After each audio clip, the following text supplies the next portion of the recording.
Yeah, so one of the questions we always start off with is, all right, you're in Birmingham, or as Lee calls it, Birmingham. Yes. Birmingham, what is your top recommendation for a restaurant here? Ooh, that's a great question.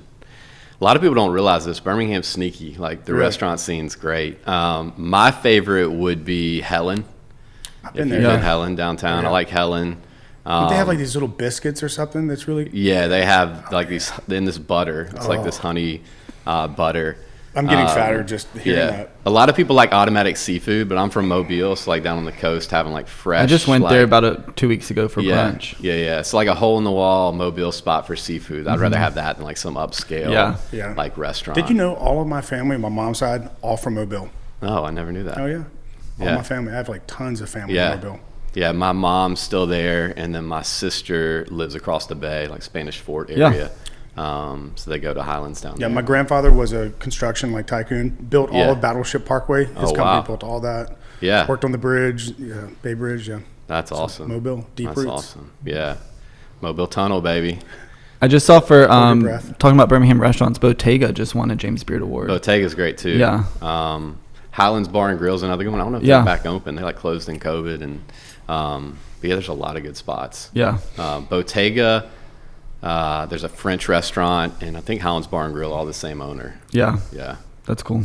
Okay, so you were also just telling us, pivoting a little bit, you're in the middle of a startup right now. Yeah. Tell us a little bit about that. Yeah, so we'll get into this more of my story, but my startup and ideation of different technologies always centers around like a felt need, always centers around like a problem. A lot of people start with product. Mm-hmm. I always like to start with problem. And so I'm on the way back from Silicon Valley on a trip, and I read a stat that 1 in 7 10 to 19-year-olds today suffer a mental health disorder or contemplate suicide.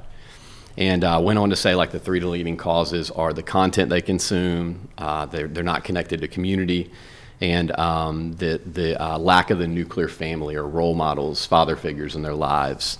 And 2 leading communities in the study that they are connected to at 19% each are sports and religious. So my mind just immediate went as I read that, I'm like, anytime I see something like that, I'm like, how can I fix that through technology? Yeah. And so I thought, man, how can I build a bridge? I love baseball. How can I build a bridge between sports and the church and resources to help those kids? So started down a journey and launched social media, soft launched that, and started getting a following. I think we have like 8,000 on Instagram, 5,000 on Facebook now, some on Threads and different mediums as well. And started reaching out to MLB guys. Had no relationship with them, sharing about what we're doing. The missional side of basically we're setting up a nonprofit to connect the kids to free Christian counseling, what we call inspirational, devotional content, and then churches. And so started reaching out to guys and had guys, hit me back, man, send me some merchandise. I want to support what you guys are doing. So Max Clark with the Tigers, Michael Harris with the Braves, started to support what we're doing. And so we soft launched the app this season. It's called Rally Cap Club. And great name. Yeah, it is. That's awesome. So basically that app is not ministry focused. It's just like ESPN with AI community connection to MLB athletes layered on top of it. But everywhere you look, there's breadcrumbs to those resources because that's our target audience. Yeah. So if we know those statistics exist, how do we indirectly connect them to those resources? And so we do that through a nonprofit called the Rally Network that provides those resources. That's amazing. It's fun, man. I enjoy it. One of the things I love about you and I'm excited to talk about today is you have your hands in so much. Yeah. But not in a way where it's like you're not effective in the things that you do. Like there's actually impact behind what you do. Yeah. And one of our principles we often do a lot of coaching in is in execution and implementation. Yeah. Because anyone can come up with ideas for days. Yeah. Or see, hey, there's a need for this here. Or this would be a great problem to solve. But there's such a gap between having the idea and actually making it happen. Yeah. And you have a track record of making things happen. Yeah. What do you feel like is your strength or your secret sauce with that? Or how do you close that gap? Yeah, I think it's changed over the years. When you're younger, you can say yes to a lot of things. Mm-hmm. As you get older and maybe you have some success in areas and you're busier, you honestly have to learn how to say no to things. Yeah. And so more opportunities are presented to you, and a lot of them sound good in the beginning.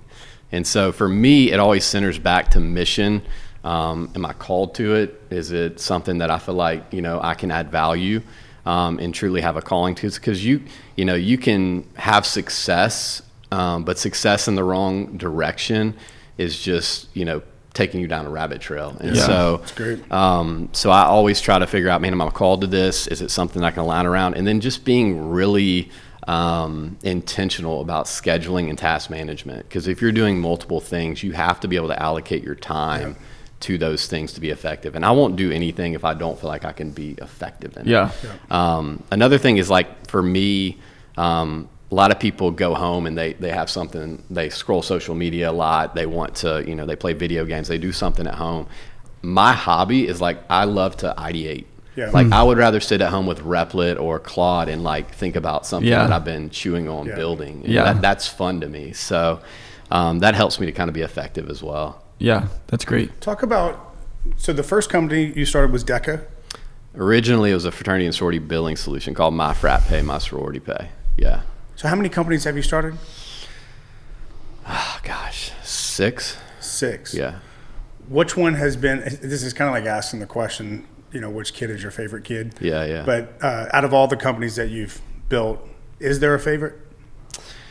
Man, that's a great question. I think about it a lot, like you've heard Dino say the next one when it relates to church planting. I think that resonates with me a lot, just because what I built in the past has been fun, but I really enjoy, like, the 0 to 1 phase, like building, being in it, creating something. So the ones that I've done in the past, I look back on and, man, I loved building it, but I enjoy being in that season now with Overflow, with ARC's always building, with Rally Cap Club, just creating something that doesn't exist, and getting it to a place of, filling a problem, like I talked about earlier. So I would say the ones that I'm in right now is what I'm really enjoying the most. Did any of your companies that you started, any of them, quote unquote, fail? Yeah, I mean, My Frat Pay, My Sorority Pay was originally, I was the finance chair for my fraternity. And I had a vision, anytime I'm in a software or I'm using something, my mind can't help but think about how it could be better. So that's where most of my ideas they come from. So being, the finance chair at the fraternity, we used a tool called Bill Highway at the time. And it was just dated UI. It was just archaic, and it communicated through email. Our collections were terrible at the fraternity. And I was like, man, there's got to be a better way. Like, we text message every day. How do we move this to texting? How do we, have a CRM where, we're voting for membership and it's like, fill it out on a paper, hand it in. I'm like, there's got to be a way to do this through technology. And so started down that path, didn't have any money and didn't have any relationships that could build it. And so anytime you don't have those two things, I think something's going to fail. So a lot of times I found in my journey, what you start with typically isn't what's successful. You look at Amazon, you look at all these successful apps on our phone. They originally typically weren't founded to what they do now.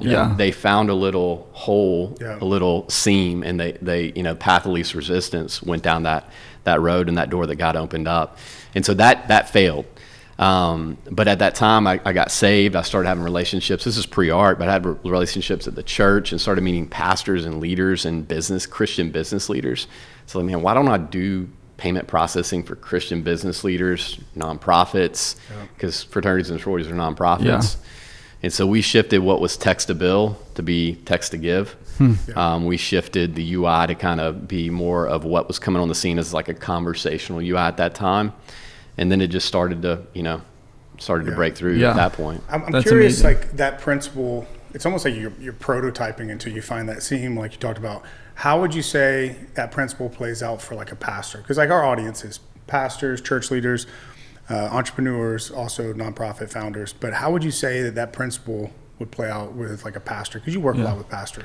I'm also curious how it plays out, because I think a lot of times with the churches we coach, it's like the problem isn't what you're doing, but like we just got to keep working it and keep doing it and keep tweaking this, and like this is going to get better. But with what you're saying, there's a level of like, you've got to be a little open-handed with whatever it is that you're doing. I think it's a balance, because you want to pivot, but you also don't want to pivot too quick. Yeah. Because most founders and most pastor ideas, it's all the same. Pastors are some of the best entrepreneurs I know. But there's a balance between shifting, because honestly, a lot of people have great ideas. They don't stay in it long enough. So I always say, like, starting and founding something's emotional, staying is operational. Yeah. So like if you're going to start something, don't think it's going to be as easy as you think in your head. So you got to stay in it, but at the same time, you have to be disciplined enough to know, like, hey, this isn't working. Maybe God's shifting us in this direction. Yeah. So it's like balancing those two tensions. You have to do. The other thing for pastors, especially church planners, I heard it said here recently by Peter Toggs. He was speaking to the Overflow team, and he said, man, he's learning in this new season of church planting that scarcity is actually a blessing. Yeah. He's like, scarcity is what breeds innovation. When you have a lot of resources to throw at a lot of things. When you don't have a lot, you start to have to be innovative to make ends meet, to have excellence in different areas without money to throw at it. And so I think you have to kind of balance those two tensions, and kind of find the path of least resistance at the same time.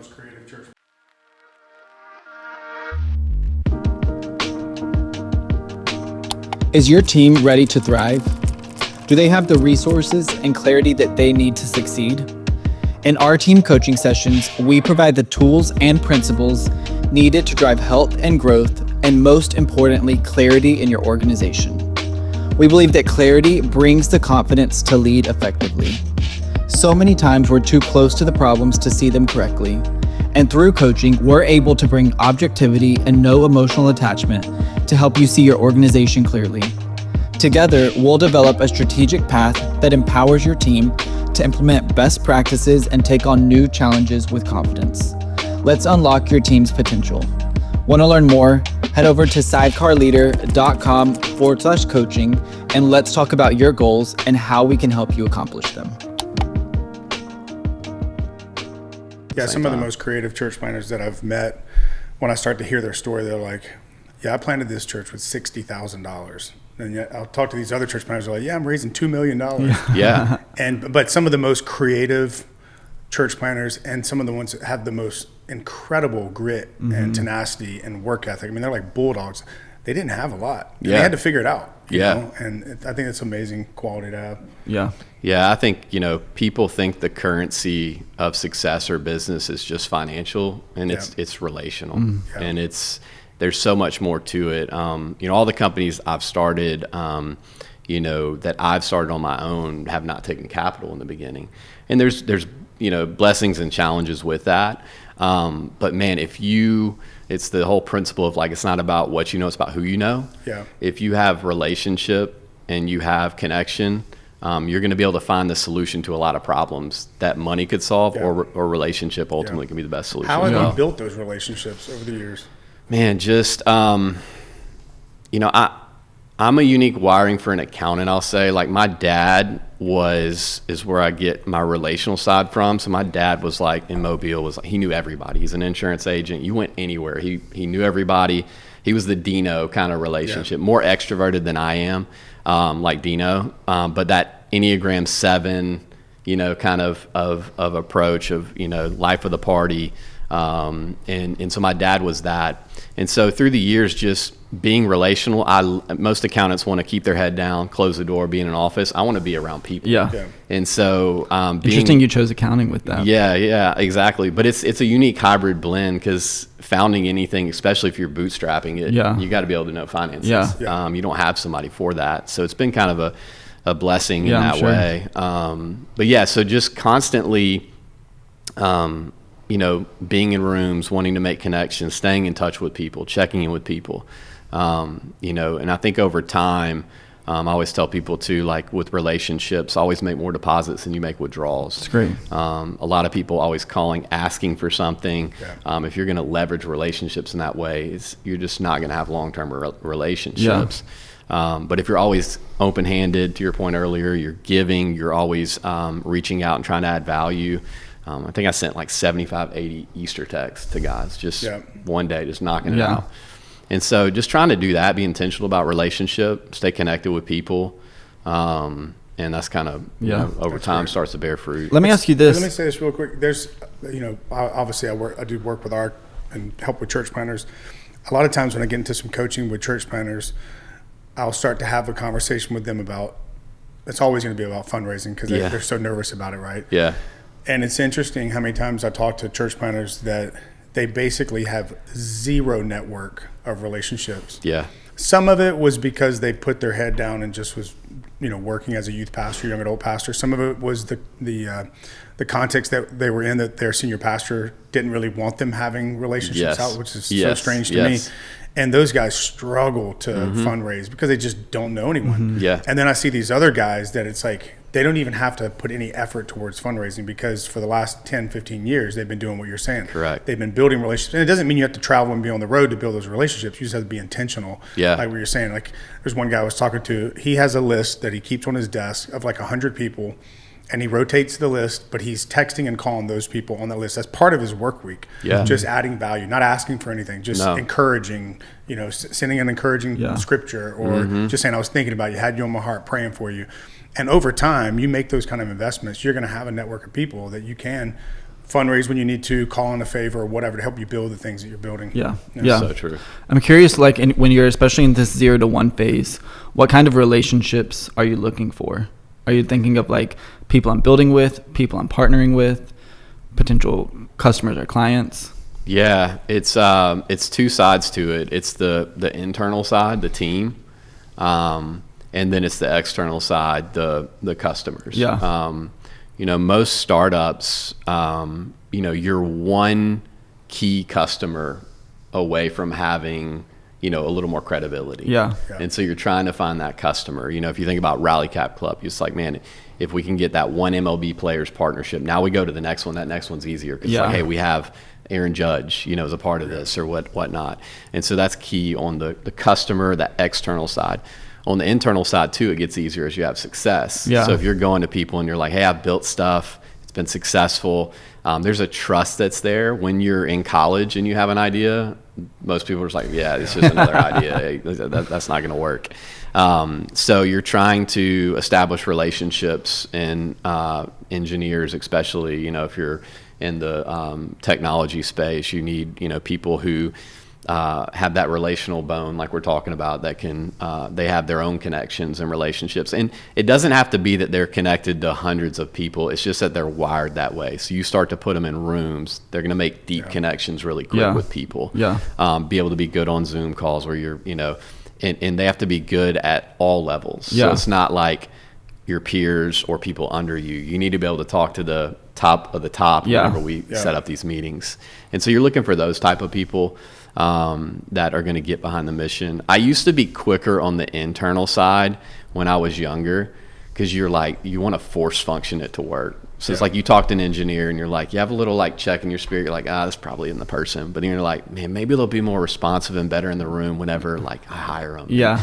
And you just have to trust your instinct, trust what God's kind of speaking into you, especially on those founding team members in the early days. Yeah, that's great. I want to pivot a little bit because you said something specifically about your skill set. Like when you're in the early stages, having that financial acumen is really helpful for you. A lot of our audience and the people that we serve are pastors or nonprofit leaders who are people that have this mission that they're really passionate about, this vision that they want to see happen. Yeah. But especially in the early stages, like you said, they don't have a massive team or a big team around them. Mm-hmm. And so as a necessity to be able to see that vision come to life, they have to take on some of those financial responsibilities without having a financial background. Yeah. So what advice would you give to someone who might find themselves in one of those founder seats? Yeah. They've got a vision, they've got a mission they want to see happen. They just don't have the person in the financial seat. Is there any advice that you would give to them to help build financial acumen or stewardship around that? Yeah, I think there's a couple thoughts that come to mind. One is it's getting easier. Yeah. AI is unlocking so much. Yeah. I mean, you connect Claude to your QuickBooks and your CRM. You can start to do most of those functions yourself now, which is really, really cool. In the season we're in and we've been in the past, I think it's one of the. I think you can outsource some of that functionality early on for a lower cost. Yeah, but you need to understand finances. You can't just pass it off as a leader and not have any pulse on where the finances are. Money isn't the mission, but it fuels the mission. And if you don't know where the money is, you don't know where it's going, where it's allocated, you're going to not end up at the end goal of what you've set out in your vision to do. I always tell people the greatest process annually to figure out, are we missionally aligned, is your budgeting process. Looking at how you spent, looking at how you're going to spend the next year. Is it aligning with what you originally set out to do? From the beginning, as those things have shifted.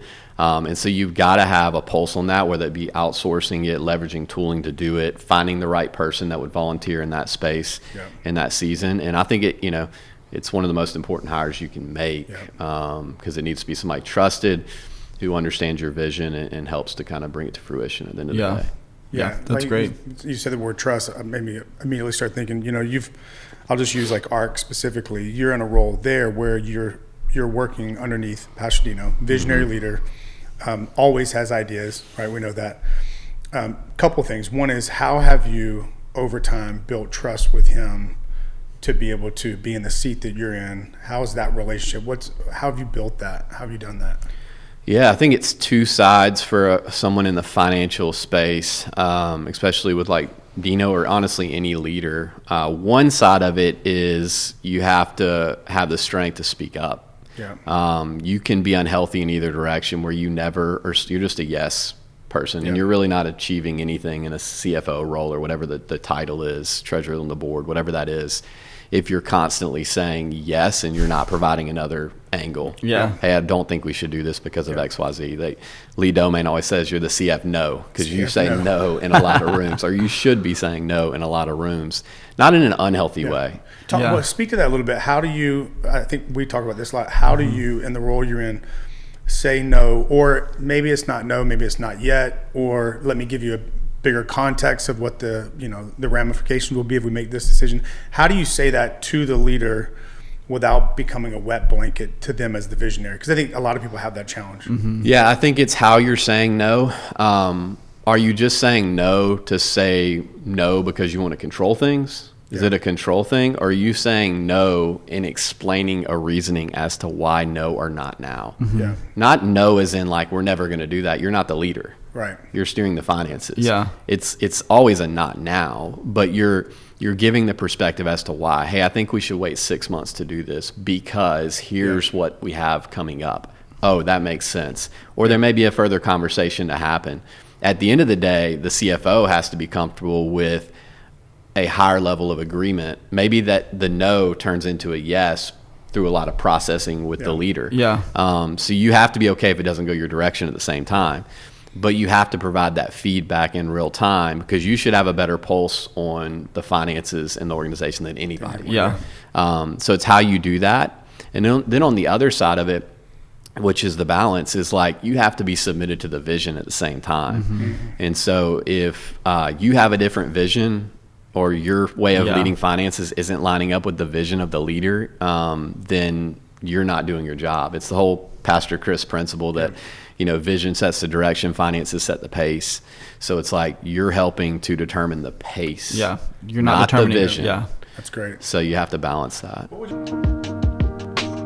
Here at Sidecar Leader, we don't just develop content that we hope adds value to you. Our bread and butter is really our coaching. If you're feeling stuck as a leader, whether you're navigating growth, strategic planning, staffing decisions, or tackling your toughest priorities, our one-on-one coaching sessions are here to guide you. Together, we'll identify the strategies and steps that will take your leadership to the next level. It's time to invest in your growth, because your vision and your team deserve it. If you're ready to get started, you can visit sidecarleader.com/coaching. We can't wait to work alongside of you. What would you say to if there's a senior pastor or a CEO that has an empty seat in that CFO position? How would you coach them or advise them on what to look for in a good, effective, healthy CFO that will be like what you were just talking about? Aligned with the vision. Not a yes man. Not a yes man. What would you say? Look for these things. Well, let me say this. I think what I love about Highlands College is they're raising up, the next generation of leaders for those seats. I think we are heavily undersaturated with executive pastors and CFOs for the church right now. I think there's a lot of people being put in those seats that aren't equipped fully to be at a church of that size in that seat. Or to your point, I know pastors, which is kind of more the felt need that I'm speaking to, that haven't filled that seat because they can't find the person. Yeah. And I would say that there's a gap there. So we need more, people stepping out into ministry, that feel called to it. Again, it goes back to what I said earlier about calling. These people can make a lot more money a lot of times in business. But if they're called to this, God's going to sort out the rest. So we need people to take that step of faith into those roles as executive leaders, CFOs, executive pastors in the church. That's really good. So I think that's a big piece. As far as what does a pastor need to be looking for in that person, I think they need to be looking for that they're humble, they're teachable, that they aren't the person that has to know everything in the room, but they're wise and they know that their area of expertise well. Yeah. So sometimes there's people brought in those seats that have just been in business and they want to run it like a business and they don't understand ministry. And then on the flip side of that, there's people who aren't equipped and they don't have business experience, and you can teach them a little more, but they're not excellent in the area at the same time. So you have to find that sweet spot, and I would say be slower to hire. Go with your gut instinct like I talked about earlier. Interview a lot of people and make sure you find the right person for that seat. Let me ask you this. It can be intimidating to hire someone who has an expertise that you don't have. Yeah. If you're hiring an engineer, but you're not an engineer, or in this case, you're a pastor hiring a CFO, but you went to seminary, you didn't go to business school. So do you have any advice on like how to trust that the person knows what they actually say that they know? That's a great question.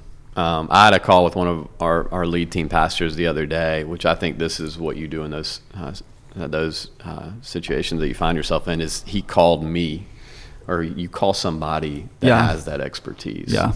So most of the time, if you're a good leader, you can check a lot of the leadership boxes. Say, do they have all the things that we look for from culture, values, all those things, in a leadership, ceiling that we can continue to grow them into. But you may need to pull somebody else in. Yeah, that's good. And that's where relationships come in, where you've just consistently built relationships where you can find somebody to step into that. And say, hey, what do you think about this person? Will you do like a final interview for me? Give me thoughts on his resume, that kind of stuff. Hey, let's talk about, you've built companies, but you're also part of, church planting with ARC. And so you're around a lot of like fundraising, right? You hear it talked about a lot. How would you encourage someone that's maybe in startup mode, trying to raise, round one of capital, or a founder of a nonprofit or church planter? How do you build trust and credibility with those potential donors? Yeah, that journey is evolving generationally. So, I see this a lot with Overflow. So I'm on the board of Overflow. Vance leads Overflow and is doing an amazing job. But one of the things that he's pioneered and the team has pioneered is curriculum around financial literacy, generosity, education, and then also removing friction from the giving process. Because boomers came into a nonprofit or a church or anything that they invest into, and they came in believing the best. So they were quick to tithe. They were quick to give. They gave you the benefit of the doubt, is the way that I put it with a lot of churches. The next generation, Gen Z and millennial, they come in skeptical. So the journey from like attendance growth for churches to giving growth is trailing. And it's continued to be a bigger gap. And the reason is you're having to build that trust. Like planters are like, man, I just am not getting the giving growth, even though my attendance is really good. And so what you have to do is just be super intentional about donor development. And what I mean by donor development is resourcing people with transparency, knowing what impact we're making, where things are going to, and giving them easy on-ramps to be a part of it. You got to be more intentional than you've ever been in that way. You can't just do a Sunday service and expect them to give. What level of transparency do you feel like is appropriate for, let's just say a church plant or a nonprofit early on in their first 3 to 5 years that you should be giving, and like what should that cadence look like? Yeah, I think there's a lot of ways to do it. In the early days when a church is launching, you have a lot of times a smaller church, and there's not the need for as many external like gatherings or intentionality, because people know it's not hard to figure out where the money's going when we're $100,000 a year budget or less. But as you grow and scale, you need to incorporate ways to share the difference that the church is making in the stewardship of the church. There's a lot of ways to do it. Some churches choose to do it through Wednesday night, some service, some choose to do it through another gathering, some choose to do it through transparency on the site. So it just depends on what the best avenue for the church is. I heard Noah Herron the other day talk about, he does a once a year little gathering, and he shares about, here's where the dollars went, here's how we're making a difference, here's what's happening at the financial level. And so that's helped him a lot. Let me ask you this, because I think it's easy in those reports to want to celebrate what the wins are, like what's going really well. I think there are churches that we've worked with that, and nonprofits as well, like in the startup process, in order to have the finances that they need, they've gone into a little bit of debt to try to raise the money to get off the ground, and they feel it's not fun to talk about that. So how do you talk about like the things that might not be going well, or when the finances aren't what you want them to look like, but you're still trying to rally people around a vision? Like, what would be your coaching to someone in that seat? This is getting really practical. So, that's what we love to do. I think the first step in the journey of sharing on some of those things, especially if it's like one-on-one, like somebody emails in or something, you have to know the intention. There's healthy and there's unhealthy intention. So if you know the intention, your way about going about it is different. So if someone is reaching out and they've been a key supporter of the church, and they just, why are we going in so much debt? Why are we doing this? Why are we doing that? That should be a fairly easy conversation. You have to be okay if they don't love the direction. That's fine.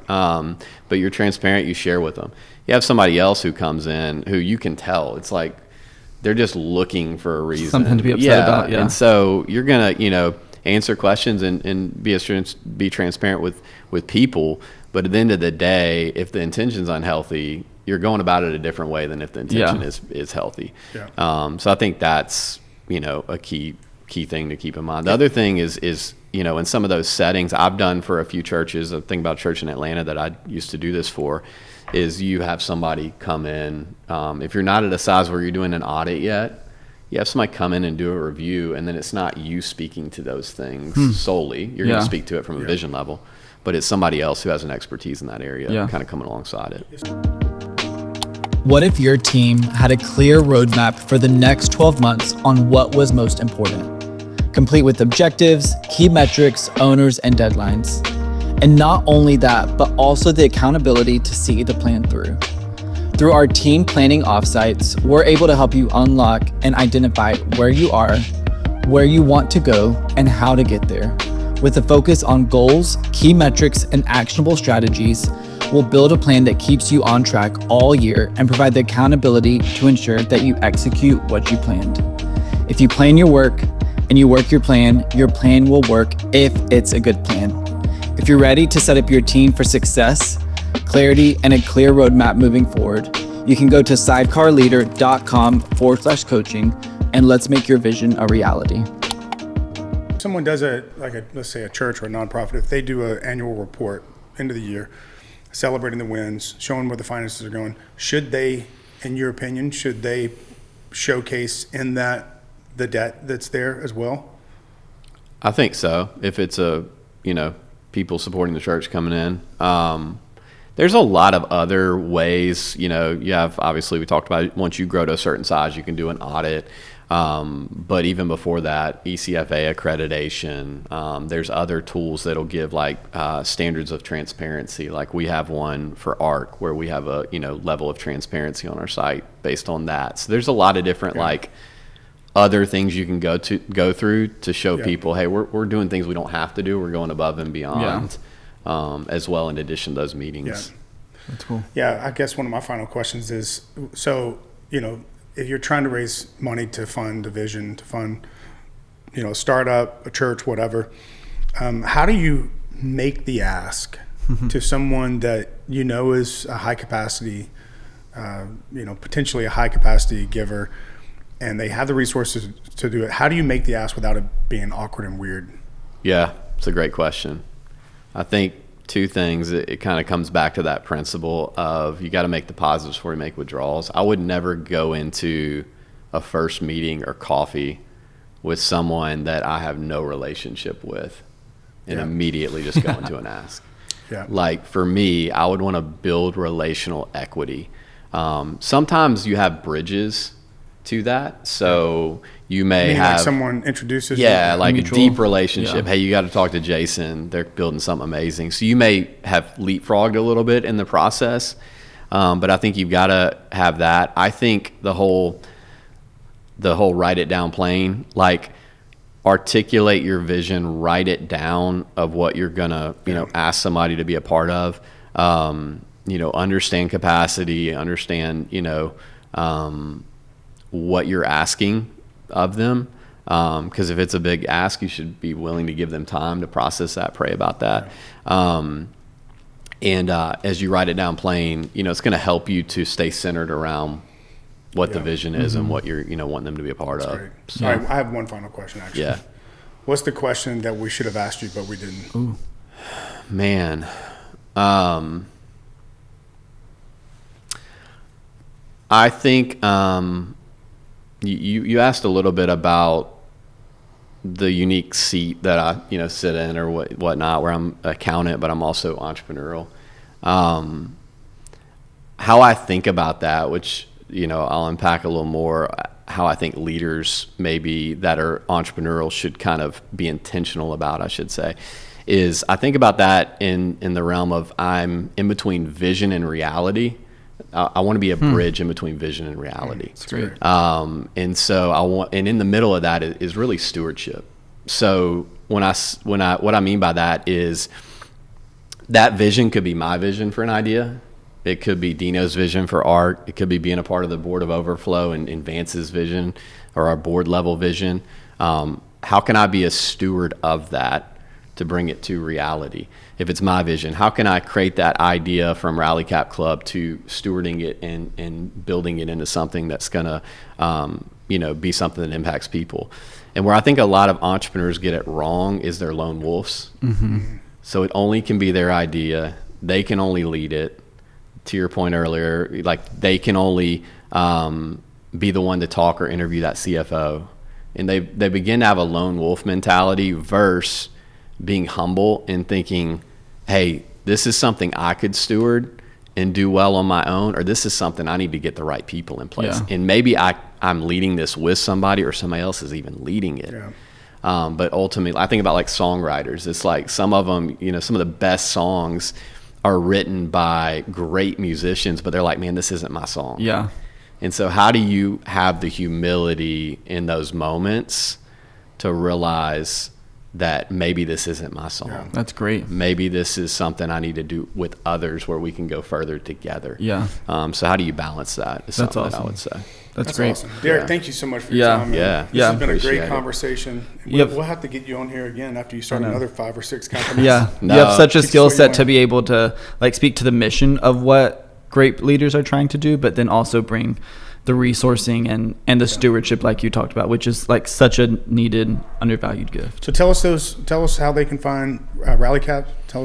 Yeah, so Rally Cap Club on the App Store. We're on Apple App Store. We've soft launched this season. We'll do a full launch next season with some MLB guys. And so Rally Cap Club website's rallycapclub.com or the Rally Cap Club app, overflow.co, and then ARC, of course, arcchurches.com. We need more church planners. Yeah, we do. Come on. In the field, baby. That's awesome. So, appreciate you guys. Yeah, thank you. Yeah.